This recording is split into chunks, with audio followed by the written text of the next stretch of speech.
ಓಂ ಶಾಂತಿ. ದಿನಾಂಕ ಆಗಿದೆ 12/2/2026. ಇದು ಅಂತಿಮ ಸಮಯವಾಗಿದೆ. ರಾವಣನು ಎಲ್ಲರನ್ನೂ ಸ್ಮಶಾನಕ್ಕೆ ಯೋಗ್ಯರನ್ನಾಗಿ ಮಾಡಿಬಿಟ್ಟಿದ್ದಾನೆ. ತಂದೆಯು ಅಮೃತದ ಮಳೆ ಸುರಿಸಿ ಜೊತೆ ಕರೆದುಕೊಂಡು ಹೋಗಲು ಬಂದಿದ್ದಾರೆ.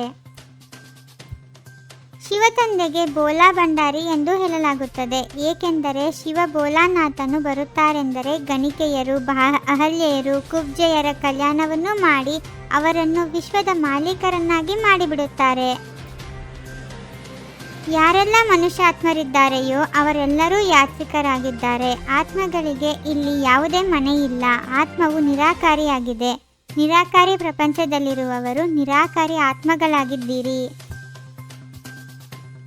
ಈ ಸಾಕಾರ ಪ್ರಪಂಚಕ್ಕೆ ಜೀವಾತ್ಮರ ದೇಶವೆಂದು ಹೇಳಲಾಗುತ್ತದೆ. ಅದು ಆತ್ಮಗಳ ದೇಶವಾಗಿದೆ. ನಂತರ ಆತ್ಮಗಳು ಇಲ್ಲಿ ಬಂದು ಶರೀರದಲ್ಲಿ ಪ್ರವೇಶ ಮಾಡುವುದರಿಂದ ನಿರಾಕಾರಿಯಿಂದ ಸಾಕಾರಿಯಾಗಿ ಬಿಡುತ್ತೀರಿ. ಈಶ್ವರನೇ ಸುಖ ದುಃಖವನ್ನು ಕೊಡುತ್ತಾರೆಂದು ಮನುಷ್ಯರು ಹೇಳುತ್ತಾರೆ, ಆದರೆ ನಾನೆಂದೂ ಮಕ್ಕಳಿಗೆ ದುಃಖ ಕೊಡುವುದಿಲ್ಲ. ನನ್ನ ಹೆಸರೇ ಆಗಿದೆ ದುಃಖಹರ್ತ ಸುಖಕರ್ತ. ಇದು ಮನುಷ್ಯರ ತಪ್ಪಾಗಿದೆ. ತಂದೆಯು ಎಲ್ಲರನ್ನೂ ಪುನಃ ಜಾಗೃತ ಮಾಡಲು ಬರುತ್ತಾರೆ. ಯಾವ ಮಕ್ಕಳು ಕಾಮಚಿತೆಯನ್ನೇರಿ ಭಸ್ಮವಾಗಿ ಬಿಟ್ಟಿದ್ದಾರೆಯೋ ಅವರನ್ನು ಅಮೃತ ವರ್ಷದಿಂದ ಏಳಿಸಿ ಜೊತೆ ಕರೆದುಕೊಂಡು ಹೋಗುತ್ತಾರೆ. ತಂದೆಯು ತಿಳಿಸುತ್ತಾರೆ, ವಾಸ್ತವದಲ್ಲಿ ನಿಮಗೆ ಅಮರ ಕಥೆಯನ್ನು ತಿಳಿಸಿ ಅಮರಲೋಕದಲ್ಲಿ ಕರೆದುಕೊಂಡು ಹೋಗಲು ನಾನು ಬಂದಿದ್ದೇನೆ. ಮೃತ್ಯುಲೋಕದಿಂದ ಅಮರಲೋಕಕ್ಕೆ ಕರೆದುಕೊಂಡು ಹೋಗುತ್ತೇನೆ.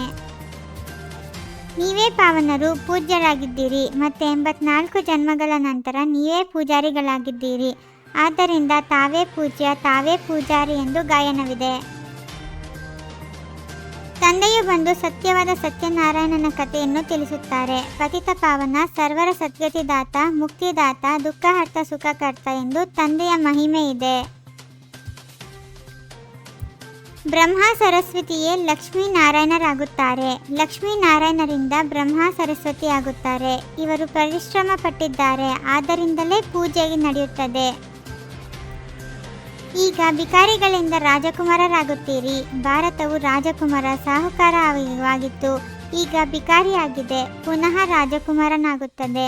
ಮಾಡುವವರು ತಂದೆಯಾಗಿದ್ದಾರೆ. ಭಗವಾನ್ ವಾಚ, ಅವರು ಎಲ್ಲರ ತಂದೆಯಾಗಿದ್ದಾರೆ. ನೀವು ಪರಮಾತ್ಮ ತಂದೆಯಿಂದ ಈಗ ಕೇಳುತ್ತೀರಿ. ಅವರೇ ಸ್ವರ್ಗದ ಸ್ಥಾಪನೆ ಮಾಡುತ್ತಾರೆ. ಅದಕ್ಕೆ ಸತ್ಯಖಂಡವೆಂದು ಹೇಳಲಾಗುವುದು. ನೀವೀಗ ಪಂಚವಿಕಾರಗಳ ಮೇಲೆ ಜಯಗಳಿಸುತ್ತೀರಿ. ಈ ರಾವಣ ರಾಜ್ಯದ ವಿನಾಶವಂತೂ ಆಗಲೇಬೇಕಾಗಿದೆ. ಕೊನೆಗೆ ಮಹಾಯುದ್ಧವೂ ಆಗುವುದು. ಸತ್ಯವಾದ ದಶಹರ ಆಗುವುದು. ಈಗ ಇಡೀ ಪ್ರಪಂಚವನ್ನು ದುಃಖದಿಂದ ಬಿಡಿಸಿ ಸುಖಧಾಮ ಶಾಂತಿಧಾಮಕ್ಕೆ ಕರೆದುಕೊಂಡು ಹೋಗಲು ತಂದೆಯು ಬಂದಿದ್ದಾರೆ. ತಂದೆಯು ತಿಳಿಸುತ್ತಾರೆ, ಮಕ್ಕಳೇ, ಈ ಅಂತಿಮ ಜನ್ಮದಲ್ಲಿ ಪಾವನರಾಗಿ. ಈ ವಿಕಾರವೇ ನಿಮ್ಮನ್ನು ಆದಿ ಮಧ್ಯ ಅಂತ್ಯ ದುಃಖಿಯನ್ನಾಗಿ ಮಾಡುತ್ತದೆ.